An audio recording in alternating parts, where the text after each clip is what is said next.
महादेव महादेव। आज का हमारा टॉपिक है डिसऑर्डर ऑफ यूरिया साइकिल। जो अगला वीडियो था उसमें हमने क्या देखा था, यूरिया साइकिल देख लिया था और यूरिया साइकिल के डिसऑर्डर आज हम देखेंगे। डिसऑर्डर का मतलब क्या है कि जो यूरिया साइकिल थी, ठीक है, हमने यूरिया साइकिल देखी थी, देखो यहाँ पर। तो ये जो यूरिया साइकिल है, इस यूरिया साइकिल के कोई एंजाइम है उसमें डिफेक्ट है, तो उस कंडीशन में क्या होगा, डिसऑर्डर होगा। ठीक है, फॉर एग्जांपल कार्बामाइल फॉस्फेट सिंथेटेज 1 में डिफेक्ट है, ऑर्निथिन ट्रांसकार्बामाइलेज में है, या तो फिर आर्जिनिनोसक्सिनेट सिंथेटेज में है, या तो फिर आर्जिनिनोसक्सिनेज में है, या फिर आर्जिनेज एंजाइम में डिफेक्ट है। तो क्या होगा, यूरिया साइकिल हमारी बॉडी में क्यों इम्पोर्टेंट है? यूरिया साइकिल हमारी बॉडी में इसलिए इम्पोर्टेंट है ताकि जो वेस्ट प्रोडक्ट है, nitrogenous waste, for example ammonia, जो कि बहुत ही टॉक्सिक कंपाउंड है, इसको हमारी बॉडी से रिमूव करना जरूरी है। इसीलिए हम इसको पहले नॉन टॉक्सिक कंपाउंड में कन्वर्ट करते हैं। वो नॉन टॉक्सिक कंपाउंड क्या है? यूरिया है, और यूरिया हमारी बॉडी से बाहर एक्सक्रीट आउट हो जाएगा थ्रू दी यूरिन। तो ये यूरिया साइकिल का मेन पर्पस है। लेकिन अब क्या हो रहा है, कोई डिफेक्ट है यहाँ पर, ठीक है, तो क्या होगा, तो वही आज हम देखने वाले हैं। यहाँ पर आप देख सकते हो, metabolic disorder of urea biosynthesis are extremely rare, and urea synthesis convert toxic ammonia to non toxic urea। हमने यूरिया साइकिल में देखा, जो अमोनिया टॉक्सिक कंपाउंड है उसको हम नॉन टॉक्सिक कंपाउंड में कन्वर्ट करेंगे और उसको हम हमारी बॉडी से बाहर निकाल देंगे। ठीक है, so result is ammonia intoxification. So intoxication is more severe when the metabolic block occurs at reaction 1 or 2। मतलब कि देखो यहाँ पर, जब रिएक्शन वन कौन सी है? CO2 प्लस NH4 में से कार्बोमाइल फॉस्फेट बना, फिर है ornithine and carbamoyl phosphate react करके सिट्रुलिन बना। मतलब कि यहाँ स्टेप 1 में और सेकेंड स्टेप में अगर कुछ डिफेक्ट है तो वो क्या ज्यादा अफेक्ट करेगा? क्यों? क्योंकि वो डायरेक्ट जुड़ा हुआ है, किससे? अमोनिया से जुड़ा हुआ है डायरेक्टली। ठीक है, फॉर एग्जांपल यहाँ क्या है, कार्बन डाइऑक्साइड है, NH4 प्लस है, एंड एन एसिटाइल ग्लूटामेट है। एन एसिटाइल ग्लूटामेट आप सबको पता होगा कहाँ से आएगा, ग्लूटामेट है, वो रिएक्ट करेगा किसके साथ? एसिटाइल कोए के साथ, और क्या बना देगा? N acetyl glutamate. मतलब कि यहाँ पर CO2 NH4 plus N acetyl glutamate react करेगा और क्या बना देगा? Carbamyl phosphate. ये है हमारी फर्स्ट रिएक्शन। यहाँ डिफेक्ट है, कहाँ डिफेक्ट है? एंजाइम में डिफेक्ट है, कार्बामाइल फॉस्फेट सिंथेटेज 1 में डिफेक्ट है। तो अब क्या होगा, हमारी बॉडी में जो अमोनिया है उसका कंसेंट्रेशन बढ़ने लगेगा।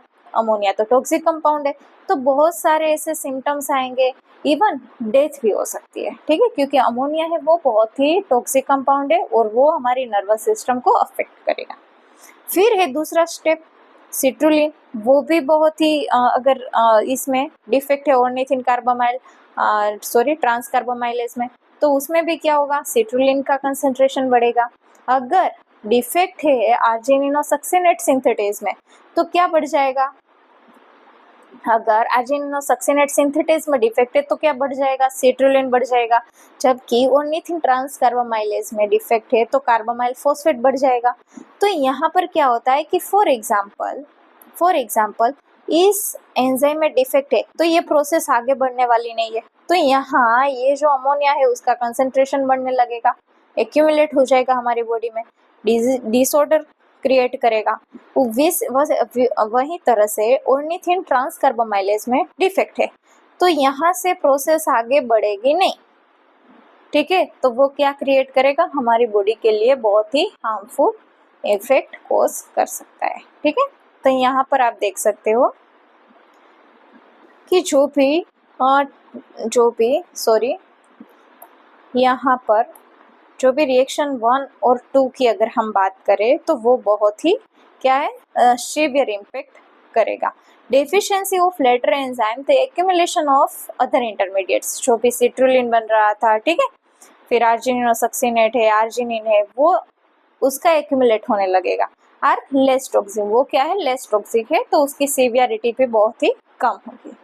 फिर ये सिम्टम्स हमें क्या देखने को मिलेगा, एमोनिया इंटॉक्सिकेशन है, प्रोटीन इंड्यूस्ड वॉमिटिंग होगी, excessive sleepiness, irritability, lethargy and mental retardation. यहाँ नर्वस सिस्टम है उसको अफेक्ट कर रहा है, इसीलिए क्या होता है कि ब्रेन है वो अच्छे से काम नहीं कर पा रहा है, आप अच्छे से इवन आप अच्छे से मूवमेंट नहीं कर पाओगे, ठीक है, और इवन कोमा और आफ्टर डेथ। फिर यहाँ पर आप देखो, ये टेबल आपको याद रखना है, ठीक है, ये मैंने पंकज नायक से लिया हुआ है। सो डिसऑर्डर है हाइपर एमोनेमिया टाइप 1।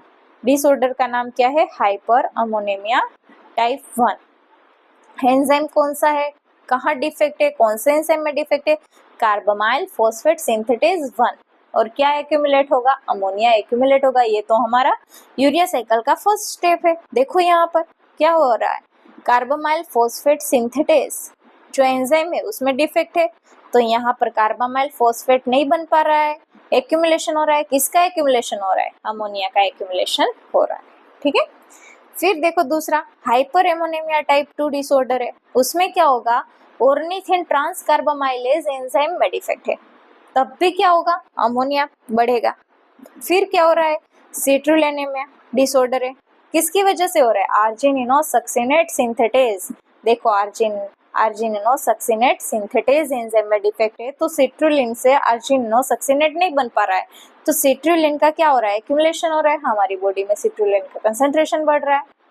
फिर है आर्जिनिनोसक्सिनिक एसिड्यूरिया, यहाँ डिफेक्ट है आर्जिनिनोसक्सिनेज, और क्या एक्यूमुलेट हो रहा है, आर्जिनिनोसक्सिनेट। नेक्स्ट स्टेप आप देखो, आर्जिनिनोसक्सिनेज एंजाइम में डिफेक्ट है, आर्जिनिन नहीं बन पा रहा है, तो यहाँ आर्जिनिनोसक्सिनेट का कंसंट्रेशन हमारी बॉडी में बढ़ रहा है, ठीक है।